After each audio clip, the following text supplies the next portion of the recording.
多消费量辛苦，年要到啊，千万唔通违规，避免讲收到这个超速的罚单。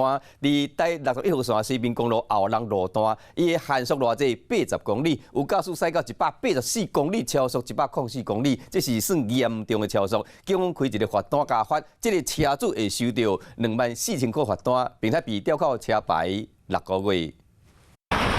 台61线西滨公路车真多，大家经过测速相机时特别注意时速。不过，所有人伫咧限速80公里的后浪路段批真紧。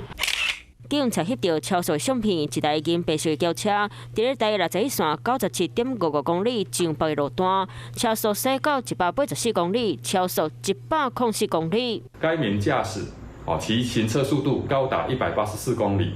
该路段速限为80公里，已然超速达104公里，处新台币6000元以上24000元以下之罚款。严重超速，警察依法开罚。按超速裁罚基准，车驶速度超过60到80公里，细台车罚8000块；80到100公里罚12000；100公里以上罚24000。白色轿车驾驶超速104公里，所以会罚款24000，卖吊扣车牌6个月。警察就提醒，后礼拜特别过年啊。 到1月底进前，可以针对违规超速和可能发生事故路段加强处理。嗨，我是庄宇杰，想要看到更多的新闻内容吗？赶快订阅华视新闻的 YouTube 频道，并且开启小铃铛，跟着宇杰一起看新闻吧。